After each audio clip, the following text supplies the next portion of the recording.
ketika mempraktekkan karunia, bukan hanya karunianya yang dipraktekkan, tapi disertai dengan pelayanan pemberitaan firman. Itu yang benar.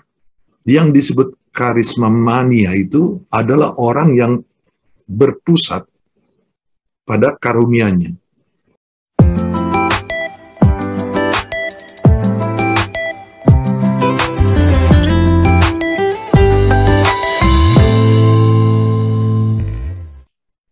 Salam saudara, kita berjumpa lagi dalam program Redemption Issues.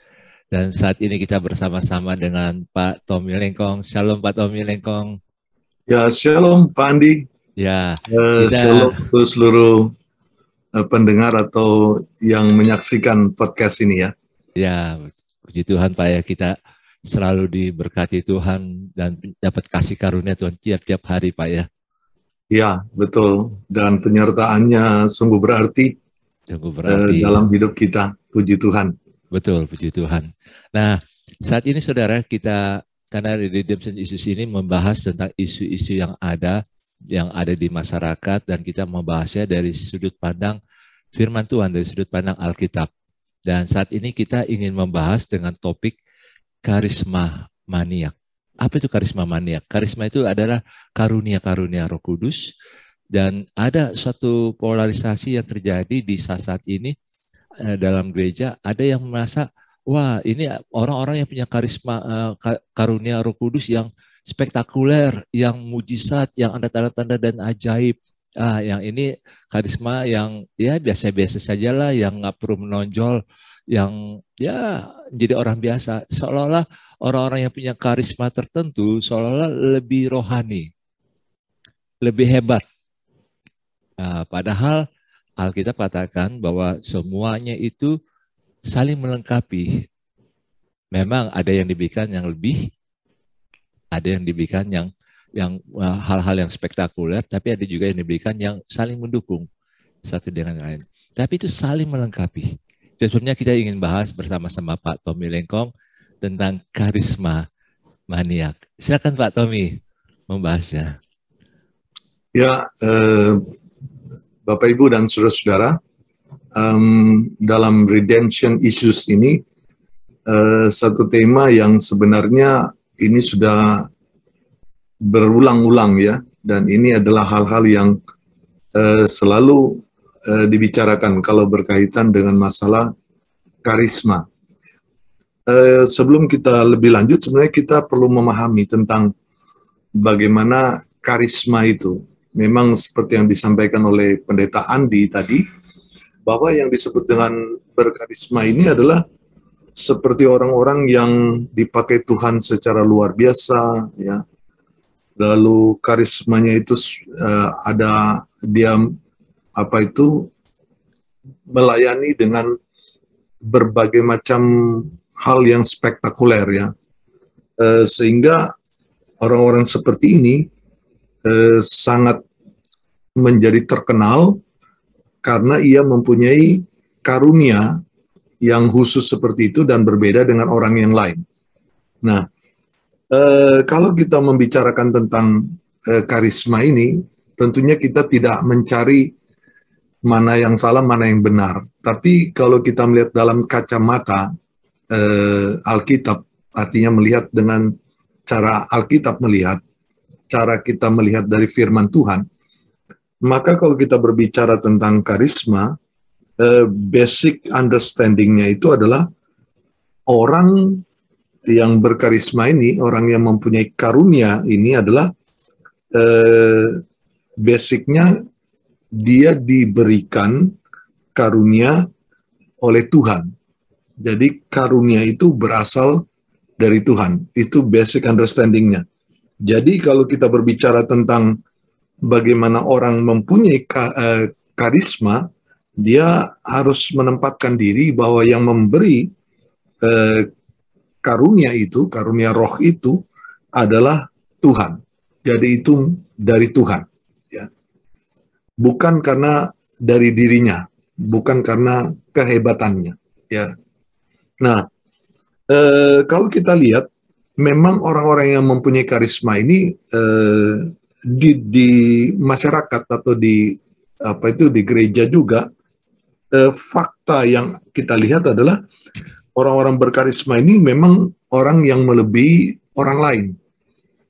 Ya, itulah yang membuat dia berbeda. Ya. Nah, kalau kita lebih jauh membicarakan tentang karisma ini, karisma itu atau berkarunia itu sebenarnya kalau di dalam Alkitab kita temui beberapa bahasa dalam bahasa Yunani. Karisma itu kan disebut dengan karismata, itu karunia, ya, karunia-karunia.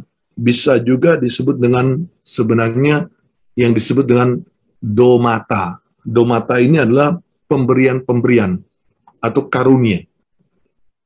Itu dalam Efesus 4 ayat 7. Juga bisa disebut dengan energemata. Energemata itu perbuatan berkuasa, perbuatan ajaib. Ya. Jadi kalau kita gambarkan di sini, yang disebut dengan karunia itu adalah pemberian Tuhan untuk melayani dengan kuasa Tuhan tentunya. Ya. Bukan kuasa manusia. Nah, teringat saya dengan kata-kata yang pernah atau dalam tulisannya John Stott, dia pernah ucapkan atau dia mengatakan bahwa kalau yang disebut dengan karunia itu sebenarnya kecakapan-kecakapan tertentu yang diberikan oleh Tuhan dalam kasih karunia-Nya, dalam kuasanya, sehingga orang itu mempunyai kemampuan untuk melayani dalam pelayanan yang khusus dan sesuai. Ya. Jadi dengan demikian kalau kita lihat, tekanannya selalu akan berbicara memang orang mempunyai kecakapan. Orang mempunyai suatu hal yang khusus dia miliki, kemampuan yang khusus. Tapi itu berkaitan dari Tuhan dan untuk pelayanan. Ya. Nah, kalau kita lihat, mungkin kita bisa membandingkan, karena di dalam Alkitab ada yang mengatakan karisma itu ada hanya 9, ya, karunia itu hanya 9. Tapi kalau kita membaca, ada yang menulis karunia itu 20 lebih, ya. Ada yang menulis karunia itu 21 karunia. Tapi kalau kita melihat, ada juga yang menulis karunia itu bisa lebih banyak daripada itu, ya. Saya melihat dalam satu buku, kutipan karunia itu bisa dilihat dari 1 Korintus 12 ayat 8 sampai 11, 1 Korintus 12 ayat 28, Roma 12 ayat 6 sampai 8, Efesus 4 ayat 11, 1 Petrus 4 ayat 11. Ini begitu banyak tentang karunia. Kalau ditanya kepada saya, karunia itu apakah hanya yang terbatas yang disebutkan di dalam Alkitab? Memang tidak demikian, bahwa karunia itu bisa saja ada tambahan-tambahan yang kita lihat dalam kehidupan orang, ya. Misalnya ada orang yang memang diberikan karunia berkhotbah, yaitu bentuknya tidak disebutkan mungkin di dalam Alkitab, tetapi itu ada dalam kehidupan orang tertentu. Ya. Nah, ini semua kita lihat adalah pemberian Tuhan, ya, sehingga tidak ada orang yang sebenarnya bisa mengklaim bahwa karena kehebatan dirinya maka dia berkarunia, ya. Lalu kemudian juga tidak dapat dikatakan karena orang yang mempunyai karunia yang khusus, yang menonjol itu, lalu orang itu menjadi orang luar biasa. Saya teringat yang dikatakan tentang Elia, ya. Elia ini padahal nabi yang mempunyai karunia luar biasa, melakukan mujizat-mujizat. Ya. Elia dalam perjanjian lama. Tapi apa yang disebutkan oleh Yakobus dalam Yakobus pasal 5 ayat 17, disebutkan Elia adalah manusia biasa. Ini menarik bagi saya. Elia manusia biasa yang sama seperti kita. Artinya, orang yang mempunyai karunia bahkan seperti Elia, karunia mujizat-mujizat itu, tanda-tanda ajaib, Elia itu tergolong manusia biasa yang disebut sama dengan kita. Jadi tidak ada orang yang berkarunia lebih, yang menonjol itu harus dianggap super manusia. Nggak ada. Nah, yang kita harus melihat di sini, sebenarnya motivasi dalam memiliki karunia itu apa? Ya. Kalau kita membaca di dalam Alkitab, kalau orang itu memiliki karunia, sebenarnya yang Tuhan maksudkan, karunia itu adalah suatu pemberian untuk pelayanan, ya. Karena kalau kita membaca dalam 1 Korintus pasal 12 ayat 7, bahwa karunia itu adalah untuk kepentingan bersama. Jadi diberikan karunia adalah untuk kepentingan bersama. Orang yang menonjol di dalam karunia-Nya harus dia sadar dia diberikan bukan untuk dirinya saja, bukan untuk penonjolan dirinya, tapi dia diberikan itu bagi pelayanan untuk gereja Tuhan, untuk umat Tuhan. Jadi jangan merasa dia memiliki karunia jadi untuk dirinya sendiri, tidak. Artinya untuk kepentingan bersama. Lalu kemudian karunia-karunia itu dipakai, kita baca di dalam Alkitab 1 Korintus 14 ayat 3, 4, 5, 12, dan 17, itu diberikan, dan Efesus 4 ayat 12, untuk membangun jemaat. Jadi kalau dia mempraktekkan karunia di dalam jemaat, itu jemaatnya terbangun. Ya. Tapi ada orang tertentu yang menganggap dia mempunyai karunia jemaat. Dia sebenarnya tidak membangun jemaat, tetapi membangun dirinya sendiri. Nah, ini sudah yang dapat dikategorikan, yang tadi seperti dikatakan Pak Andi itu, karunia mania. Semuanya terkonsentrasi, semuanya tertuju kepada dirinya, ruang orang lain itu, ruang untuk melayani gereja terbangun itu, tubuh Kristus terbangun itu jadi kecil. Semuanya untuk dia. Maka ketika orang, ketika ia merasa dalam praktek karunia-Nya, lalu kemudian dia kurang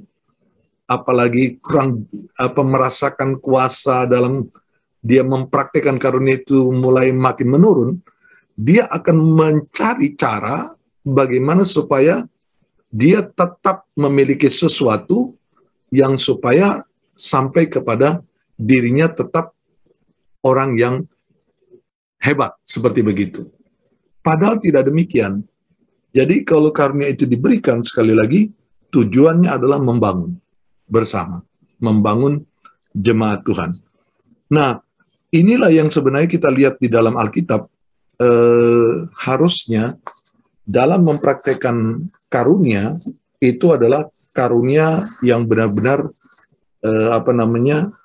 untuk membangun. Ya. Nah, sekarang kalau kita lihat dalam kehidupan kita, pentingnya mempraktekkan karunia ini adalah memang penting, ya. Jangan juga punya karunia, nanti dibilang wah sombong gitu ya. Lalu tidak mempraktekkan karunia, itu salah, ya. Jadi kalau orang satu segi dia menonjolkan diri itu salah, tapi orang yang juga minder atau orang yang tidak mau mempraktekkan karunia ini juga salah, ya. Nah, namun dalam mempraktekkan karunia ini kita melihat di dalam gambaran Alkitab, ya. Ini luar biasa saya baca kalau lihat dari yang tadi saya sebutkan beberapa ayat dari 1 Korintus 12 ayat 8 sampai 11, ayat 28, Roma 12 ayat 6 sampai 8, Efesus 4 ayat 11, 1 Petrus 4 ayat 11. Maka karunia itu ketika dipraktekkan berpusat kepada pelayanan pemberitaan firman Tuhan kepada umat Tuhan. Karunia tidak boleh terlepas daripada pemberitaan firman Tuhan kepada kepada jemaat, kepada orang percaya atau kepada orang yang lain. Jadi ketika mempraktekkan karunia, bukan hanya karunianya yang dipraktikkan, tapi disertai dengan pelayanan pemberitaan firman. Itu yang benar. Ya, bisa dilihat dari ayat-ayat yang tadi saya katakan, itu muaranya adalah sebenarnya firman diberitakan. Nah, kalau sudah praktek karunia yang cuma, maaf ya, berbicara kesembuhan, tapi firman tidak diberitakan supaya orang percaya kepada Yesus, supaya orang diselamatkan, ini terjadi suatu ketimpangan di dalam praktek karunia. Yang kedua, kalau kita membaca di dalam Alkitab, mempraktekkan karunia roh itu harus menekankan kasih. Ya. Mempraktekkan karunia itu harus menekankan tentang kasih. Ya. Kita lihat dalam tulisan Paulus kepada jemaat Korintus. 1 Korintus 12 dia berbicara karunia. 1 Korintus 14 dia juga berbicara karunia. Tapi di tengah-tengah ada 1 Korintus 13, ia membicarakan kasih. Jadi sebenarnya sentral daripada Alkitab kalau berbicara tentang praktik karunia adalah kasih. Juga kalau kita melihat dalam Efesus pasal 4 ayat yang ke-16, firman Tuhan di sini sangat jelas membicarakan bahwa semuanya itu harus menekankan tentang kasih. Efesus 4 ayat 16 dikatakan dalam firman Tuhan ini demikian. Ya. Daripadanya lah seluruh tubuh yang rapi tersusun dan diikat menjadi satu oleh pelayanan semua bagiannya, itu berkaitan dengan karunia, sesuai dengan kadar pekerjaan tiap-tiap anggota, menerima pertumbuhannya dan membangun dirinya dalam kasih. Kasih itu adalah bagian utama dalam praktek karunia. Nah, kalau orang sudah katanya berkarisma, sangat luar biasa, tapi dalam dirinya tidak nampak tentang kasihnya kepada Tuhan, kasihnya kepada orang lain, ini berbahaya. Ya. Saya mendengar ada sekarang sedikit pertikaian ya Pak Andi ya. Begitu. Ada orang yang sangat berkarisma tersinggung karena ada orang yang mengkritik dia. Kemudian sikapnya adalah orang yang mengkritik dia ini harus dia hadapkan dengan meminta supaya orang yang tersebut itu seolah-olah memfitnah dia, ya, seolah-olah mencemarkan namanya dan dibawa kepada pengadilan. Praktek kasihnya di mana ya? Ya, nanti kita akan membicarakan hal itu secara khusus. Tapi inilah, kalau kita lihat di dalam Alkitab, tekanannya praktek orang yang berkarunia itu harus kasih. Yang ketiga, kalau kita berbicara mempraktekkan karunia, menurut Roma 12 ayat 13, itu orang menjadi atau orang menempatkan dirinya apa adanya, atau menekankan tentang kerendahan hati. Ya, Roma pasal 12 ayat 3 itu mengatakan demikian.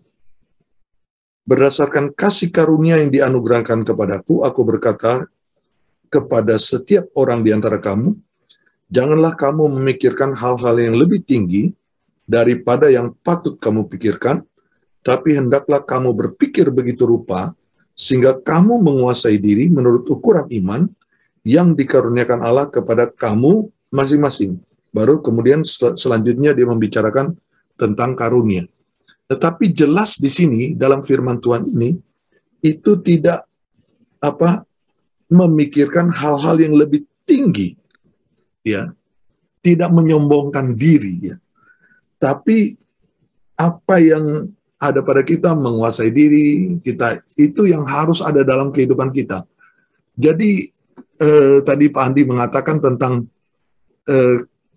ada orang ya merasa karunianya lebih, lalu dia seperti curiga dengan orang karunianya yang lain. Ya, mungkin begitu.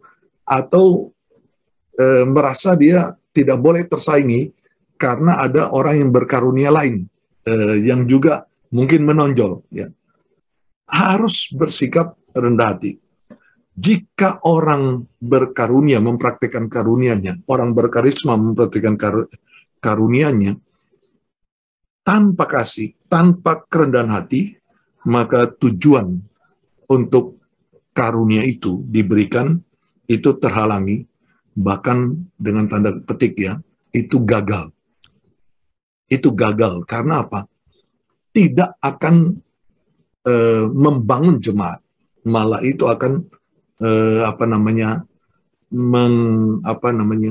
mengganggu sebenarnya kehidupan orang-orang percaya, karena masalah orang tidak mempraktekkan dengan kasih dan orang tidak dalam kerendahan hati. Nah, sampai di situ dulu Pak Andi. Ya, ini cukup menarik Pak. Jadi dua hal tadi yang Bapak bilang itu karena dia tidak merendahkan diri dan tidak mempraktikkan kasih dalam mempraktikkan menghidupkan karunia yang dia peroleh dari Tuhan. Nah, ini hal yang menarik gini sih Pak. Karena Tuhan Yesus sendiri juga mengungkapkan bahwa pada zaman akhir nanti ada orang-orang yang berseru-seru kepada Tuhan, Tuhan, Tuhan, bukankah aku sudah bernubuat demi namamu? Bukankah aku sudah mengusir setan demi namamu? Bukankah aku sudah menyembuhkan banyak orang sakit? Itu kan karunia-karunia yang spektakuler. Iya, betul, betul. Tapi justru dari situ Tuhan Yesus mengungkapkan bahwa jangan sampai karunia itu yang menyesatkan kita. Betul. Karena kita merasa kita lebih hebat daripada orang lain, tidak mempraktikkan kasih, dan kita merasa diri lebih dekat dengan Tuhan karena ada karunia-karunia itu. Padahal karunia itu diberikan karena ada rencana Tuhan dalam hidup kita. Kalau kita justru nggak merendahkan diri, kita kata Yohanes Pembaptis, aku makin berkurang dan betul. Yesus harus makin bertambah. Wow, itu betapa menyedihkan hati Tuhan gitu Pak. Betul, betul. Bukannya menyedihkan hati Tuhan, menyedihkan hati banyak orang percaya juga. Oh, kok dia begitu? Ya. Merasa diri lebih hebat daripada orang lain, merasa diri lebih nggak butuh orang lain. Ya, betul Pak Andi. Nah, ini hal-hal yang kadang-kadang tanpa sadar orang-orang yang karisma maniak tanpa sadar dia tersesat. Iya. Dengan jadi, asumsinya. Saya senang sekali Pak Andi itu menambahkan dalam diskusi kita atau kita percakapan kita, yang disebut karisma mania itu adalah orang yang berpusat pada karunianya. Padahal orang yang berkarunia itu harus berpusat kepada Kristus kan. Makanya bilang Pak Andi itu biar orang sudah mempraktekkan karunia, jangan sampai ya. Tuhan bilang aku tidak kenal engkau ya. Iya. Itu betul Pak Andi. Dan ini menarik. Terlambat sekali Pak. Itu pada penghakiman yang akan datang Pak. Betul. Masih untung kalau ditegur waktu kita masih hidup di dunia ini Pak. Masih ada kesempatan bertobat. Tapi kalau nanti pada penghakiman yang akan datangnya ini, nggak ada lagi. Dan karisma mania ini memang Pak, itu orang seperti memiliki.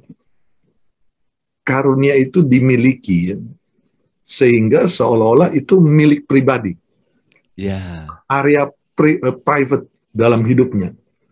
Dan kalau itu ada sesuatu penurunan, seandainya begitu ya, penurunan itu bukan karena karunianya tidak ada sebenarnya, tetapi efeknya dia lihat ke orang itu tidak merasa dia hebat, begitu kan Pak? Betul. Orang tidak merasa wah dia tidak lagi punya karisma lah, kira-kira karismanya sedang merosot begitu ya. Iya. Dia akan mengupayakan bagaimana itu supaya kembali lagi dan membuat hal-hal yang aneh-aneh gitu ya. Iya. Kadang-kadang mencari sensasi, kadang-kadang juga untuk menjaga keterkenalannya, semua cara itu dibuat untuk dia tetap supaya dianggap terkenal gitu ya, supaya dia terkenal. Nah ini adalah karisma mania. Jadi mania, betul, Pak. Kita harus berhati-hati di sini. Jangan kita akan seperti itu. Nanti dalam kehidupan kita justru tujuan karunia yang diberikan kepada kita itu jadi terhalang. Karena untuk pekerjaan Tuhan, untuk kepentingan bersama bagi umat Tuhan, malah itu terhalang karena dia cuma bersifat egosentrik. Bahwa dia yang memiliki dan hanya dia yang harusnya yang dia miliki itu dia pertahankan. Padahal itu tidak ya, untuk pekerjaan Tuhan. Betul Pak. Dan kita bisa belajar dari Paulus ya. Waktu dia pada jemaat di Korintus, dia melihat bahwa Apolos pun juga dipakai oleh Tuhan. Betul. Dalam membangun jemaat. Dan dia menghargai Apolos. Iya. Karunianya berbeda. Iya, betul. Apolos itu memang tipikalnya karunianya adalah berkhotbah. Iya, betul. Betul. Dan bisa berapologetik lah. Apolos gitulah. Tapi Paulus menghargai Apolos. Dan bagi dia nggak masalah kalau orang jemaat Korintus menganggap bahwa Apolos juga hebat juga. Nggak apa-apa, puji Tuhan. Itu sebabnya betul. Karisma maniak ini mesti kita belajar. Orang-orang yang karisma maniaknya harus belajar dari Paulus ini. Untuk bisa menghargai keperbedaan. Iya, betul. Karunia. Dan, kalau kita lihat dalam kehidupan rasul-rasul ya, itu kan beda-beda karunia ya Pak. Betul. Tapi mereka kan saling menghargai dan menghormati. Betul Pak. Misalnya kalau tadi Bapak bilang rasul-rasul itu kan kita ambil contoh dalam rasul-rasul itu Petrus, Rasul Yohanes, Rasul Petrus, Rasul Yohanes, dan Rasul Paulus. Ada perbedaan yang menonjol di situ, Pak. Kalau Petrus lebih menonjol berkhotbah dan mujizat-mujizat. Ya, betul.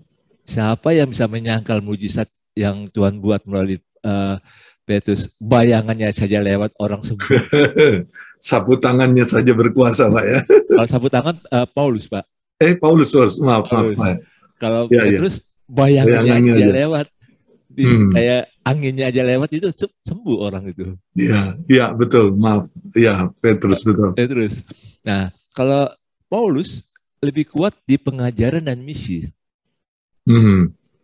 Dia lebih kuat pengajaran, tapi bukan berarti dia nggak bisa mujizat. Ada dia bangkitkan orang mati juga. Iya, betul.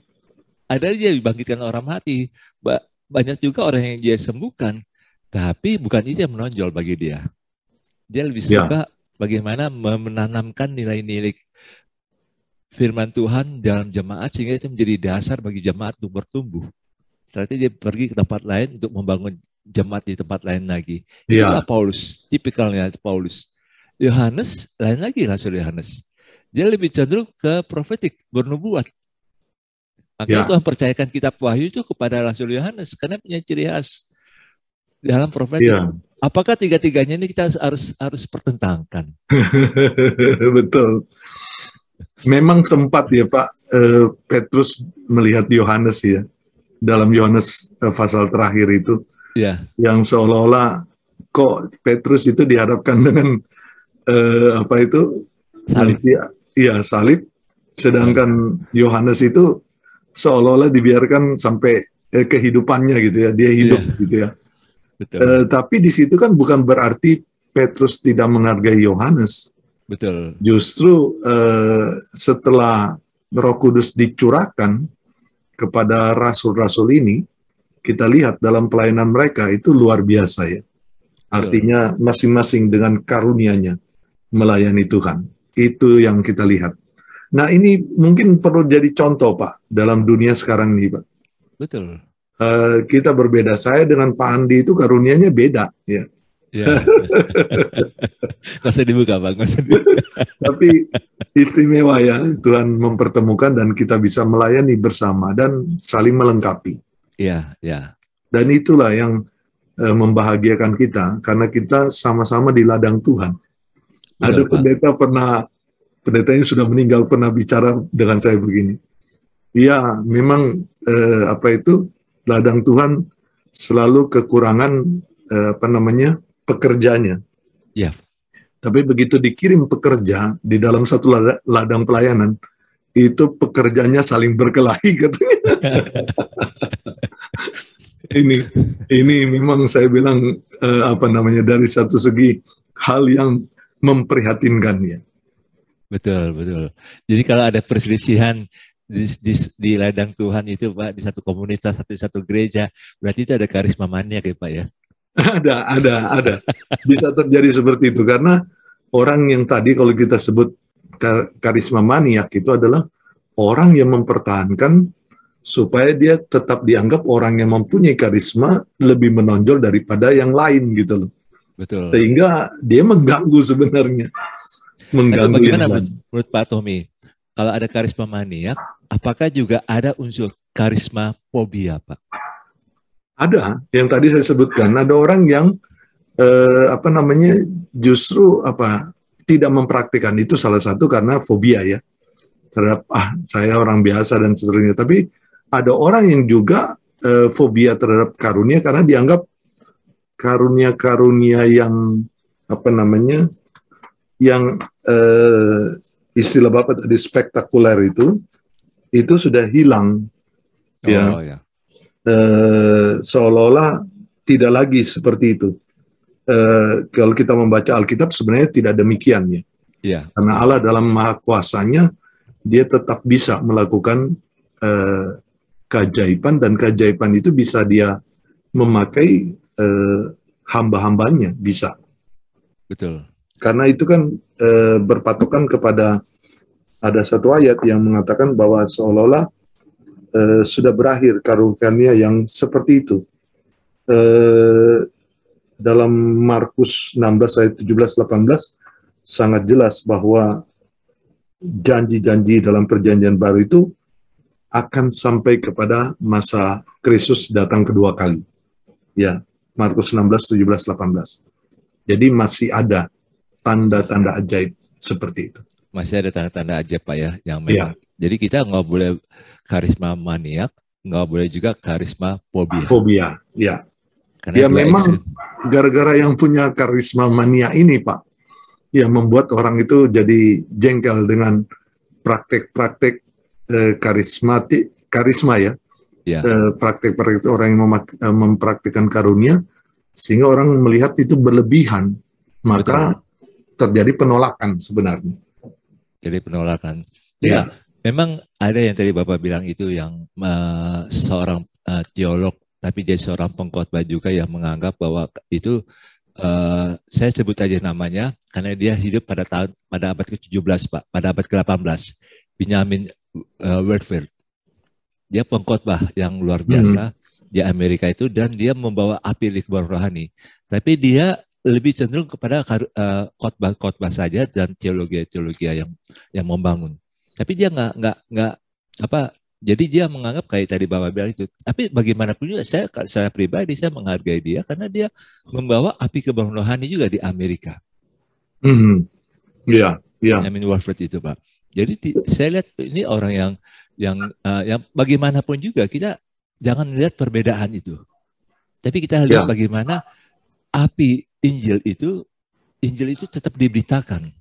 Ya, itu makanya tadi kan saya tekankan pertama, kalau praktek karunia itu memang pemberitaan firman itu yang nyampe Pak, yang harus disampaikan. Jadi juga praktek karunia yang tanpa pemberitaan firman tujuannya itu juga ada sesuatu yang kurang di sana Pak. Betul. Dan itu merasa kayak apa ya Pak ya? Kayak orang tuh berpikir, orang banyak itu kan berpikir, ini nggak beda jauh dengan praktik perdukunan. Karena nggak ada firman. Betul Pak. Saya kira Bapak mau berbicara apa? Enggak. Memang betul. Dan menimbulkan asumsi, makanya kan kenapa perlu diberitakan firman tentang, makanya kan Tuhan Yesus katakan dalam Lukas 10 itu Pak, kalau kita sudah masuk ke satu komunitas, kita menyembuhkan orang sakit, baru kita beritakan Injil Kerajaan Allah. Jadi itulah yang disebut tentang waktu Kristus kan datang sebagai manusia ya, menjadi manusia begitu. Kan dia mengatakan tentang tanda-tanda Kerajaan Allah. Dan tanda-tanda kerajaan Allah dalam Kristus itu diantaranya adalah adanya mujizat yang Yesus lakukan. Sehingga orang melihat bahwa itulah tanda Kristus sebagai Tuhan di antara manusia dengan dia melakukan mujizat. Nah, memang bisa sih dilihat bahwa kan sudah genap sekarang nih firman, Pak. Iya. Artinya firman Tuhan sudah genap. Kita mempunyai Alkitab sampai perjanjian baru. Dan ini sudah cukup. Bagi orang tertentu, ya firman aja kita beritakan. Tapi kan tadi saya sudah sebutkan, di dalam Markus 16 ayat 17, tanda-tanda ini akan menyertai orang-orang yang percaya. Mereka akan mengusir setan-setan demi namaku. Mereka akan berbicara dalam bahasa-bahasa yang baru bagi mereka. Mereka akan memegang ular, sekalipun mereka minum racun maut, mereka tidak akan mendapat celaka. Mereka akan meletakkan tangan atas orang sakit dan orang itu akan sembuh. Ini kan juga praktek ya. Betul. Daripada karunia. Jadi ini bukan itu yang ditonjolkan. Betul. Firman ditonjolkan karena dalam ayat 15 dikatakan, pergilah ke seluruh bumi, ke seluruh dunia, beritakanlah Injil kepada segala makhluk. Itu diberitakan dengan disertai dengan hal-hal yang disebutkan dalam ayat 17. Berarti dari situ kita bisa simpulkan gini, Pak. Orang yang diberikan Tuhan karunia kesembuhan, karunia mengusir setan, karunia bernubuat, bagus. Tapi dia juga harus beritakan Injil kerajaan Allah, firman. Betul. Nah, tapi orang yang diberikan karunia Tuhan untuk khusus untuk mengajar, berkhotbah dengan baik, dengan pengajaran firman Tuhan, dia juga butuh tanda-tanda dan ajaib juga. Iya, iya. Dalam arti begini, Pak. Saya kan orang yang ya salah satu karunianya adalah mengajar, Pak. Iya. Memang saya tipikalnya enggak mungkin seperti ini ya. Wah, seperti begitu. Tapi apa namanya? Kita melihat dalam kita menjalankan pelayanan kita, ada orang lain yang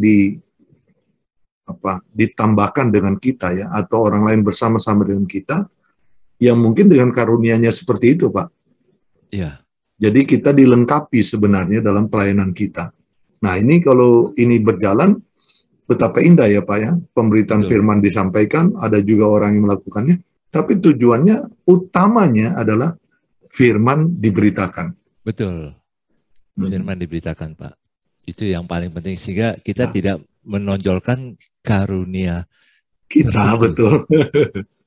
Tapi bagaimanapun juga, Pak, bagaimanapun juga orang yang punya karunia kesembuhan, satu saat dia akan mati. Ya. Entah itu melalui penyakit atau melalui yang lain. Betul, Pak. Atau orang yang sudah disembuhkan, yang sudah parah sakitnya, disembuhkan oleh Tuhan melalui karunia-karunia kesembuhan itu, Pak. Satu saat orang yang disembuhkan itu juga akan mati juga. Ya, betul, Pak. Bagaimanapun juga, selama kita masih hidup, kita menghargai Tuhan yang memberikan karunia itu. Iya. Dan ini harus diingat juga, Pak ya. Saya menambahkan karena teringat Bapak katakan demikian, bahwa nanti orang yang melakukan mujizat kesembuhan misalnya, kepada orang lain dan kemudian dia juga akan mati. Itu kan mengingatkan bahwa semua yang kita jalankan dalam pelayanan kita tetap kedaulatan Tuhan yang ada dalam kehidupan manusia. Betul. Artinya begini, Pak, termasuk ketika orang mempunyai karunia tertentu, misalnya contoh yang Bapak sudah sebutkan ada karunia kesembuhan, belum tentu dia doakan semua orang yang dalam keadaan sakit itu akan sembuh. Belum tentu. Iya. Ya, misalnya dia punya karunia kesembuhan ya, Pak, sorry, Pak. Lalu kemudian dia melayani dengan karunia itu. Belum tentu semua orang yang didoakan itu sembuh. Betul. Karena bisa jadi itu Tuhan tahu apa yang harus dilakukan kepada orang itu ya. Betul. Tuhan lebih mengerti. Dan manusia yang diberikan karunia kan tidak sempurna juga, Pak. Betul. Dia ada keterbatasan. Dia juga bisa tidak memahami itu kehendak Allah atau bukan. Ya. Kalau dia kehendak Tuhan kan begini, kalau Tuhan yang menyembuhkan, orang yang melakukan karunia kan yang menyembuhkan bukan orang itu, tapi Tuhan kan. Iya, betul. Kalau Tuhan tidak menghendaki, Bisa saja karena itu tadi ego dirinya sendiri, karena juga karisma mania. Wah, saya harus berdoa orang itu sembuh. Ya doakan, ternyata tidak begitu. Dia harus sadar yang memberikan karunia dia adalah Tuhan, dan yang melakukannya itu adalah Tuhan. Sehingga kita sadar kita ini manusia yang terbatas, manusia yang berdosa. Tidak sempurna juga kita dapat melakukan apa yang diberikan oleh Tuhan kepada kita. Karena kita juga bisa salah dalam mengerti apa yang menjadi kehendak Tuhan. Jadi di sini kita lihat tentang kedaulatan Tuhan. Betul, Pak. Jadi ini cukup menarik, Pak. Jadi kita memberikan gambaran dari firman Tuhan. Janganlah kita dalam tanda kutip tergila-gila dengan satu karunia yang spektakuler. Tapi biarlah kalau kita diberikan karunia-karunia itu adalah pemberian Tuhan. Iya. Untuk tujuannya supaya kita taat kepada Tuhan, mendekat kepada Tuhan, bukan orang lain mendekat pada dirinya. Dan kita juga, orang yang diberikan itu, dia harus juga bisa menghargai dalam jemaatnya, dalam komunitasnya, ada orang lain yang berbeda, saling melengkapi. Sehingga kita tidak jadi karisma maniak. Kalau jadi karisma maniak, mengakibatkan kita menjauh dari Tuhan. Kita pikir kita sudah melakukan kehendak Tuhan. Padahal kita enggak. Kita harus membuat kejahatan. Kata firman Tuhan di Matius 7 itu. Hai kamu membuat kejahatan. Iya, betul. Karena kita lebih egonya ya. Yang kita lebih tekankan. Dan sebenarnya kita juga harus bisa menghargai keperbedaan dalam jemaat. Keperbedaan dalam dengan hamba-hamba Tuhan yang lain. Yang kita merasa diri lebih terkenal dan kita merasa nggak butuh orang lain, kita jalan sendiri, semua harus mendukung kita, itu sudah salah besar. Ya, saya pernah begini Pak, mendapati orang yang mempraktekkan gitu, yang dalam tanda petik karisma mania ya. Iya. Sebenarnya melakukan pemalsuan. Oh ya. Melakukan tindakan sepertinya orang didoakan menjadi sembuh, tapi itu palsu sebenarnya. Ya. Bisa jadi seperti begitu ya. Jadi jangan sampai karisma mania ini orang memang melakukan kepalsuan. Itu kalau pekerjaan Tuhan, biarlah itu pekerjaan Tuhan yang benar. Betul. Jangan dibuat. Karena misalnya dalam satu acara lalu disebutkan di sini hamba Tuhannya punya ini karunia penyembuhan dan seterusnya. Ada orang yang disodorkan berlaku sepertinya dia disembuhkan, tapi sebenarnya palsu. Untuk menarik aja orangnya. Ini tentu praktek seperti ini, itu adalah sisi negatif daripada karisma mania. Betul. Dan itu penipuan yang bukan dari surga, Pak. Kalau dari surga ya tentu dari neraka, Pak. Betul. Iya. Iya, surga nggak pernah buat kayak gitu-gitu lah. Iya, betul Pak. Nah itu sih, memang makanya untuk menonton Redemption Isus, mari kita bisa saling menghargai tubuh Kristus. Jangan jadi karisma maniak, tapi juga jangan jadi karisma fobia. Iya. Kita saling menghargai. Sebagaimana yang terjadi pada 3 rasul di Perjanjian Baru yang terkenal, Petrus, Rasul Yohanes dan Rasul Paulus, dan mereka saling menghargai tubuh Kristus dan mereka boleh menerima satu dengan yang lain walaupun ada perbedaan yang menonjol. Dan itu sebabnya biar karunia-karunia Roh Kudus yang Tuhan berikan kepada kita itu untuk saling membangun, untuk membuat kita boleh memberitakan firman Tuhan, dan sehingga orang lain di luar gereja boleh mendengar Injil, boleh percaya pada Yesus, boleh ditolong oleh Yesus melalui karunia-karunia yang Tuhan berikan kepada kita. Iya, betul. Jadi itu sebabnya, saudara penonton, biarlah kita mempraktikkan karunia-karunia yang ada pada kita ini, supaya nama Tuhan ditinggikan. Inilah sebabnya Redemption Isus membahas tentang karisma maniak bersama-sama Pak Tommy. Terima kasih Pak Tommy untuk sama-sama Pak Andi, terima kasih Pak. Nah, saudara, biar kalau saudara ada isu-isu yang saudara bisa usulkan pada kami, saudara bisa tulis di komen dan saudara bisa beritahu kepada kami usulan-usulan apa sehingga kami bisa bahas dari segi firman Tuhan. Karena redemption issue ini adalah membahas isu-isu yang ada di masyarakat dari segi sudut pandang Alkitab, firman Tuhan, sehingga kita dapat wawasan bagaimana baiknya. Saudara boleh memberikan komen, memberikan bagikan linknya juga kepada teman-teman yang lain, juga bisa subscribe, jangan lupa, karena ini sungguh bisa menolong banyak orang redemption issues ini. Pak Tommy, terima kasih untuk sharingnya. Tuhan Yesus berkati. Firman Tuhan adalah pelita bagi kaki kita dan terang bagi jalan kita. Dan biarlah Tuhan memberkati saudara semua. Shalom. Shalom.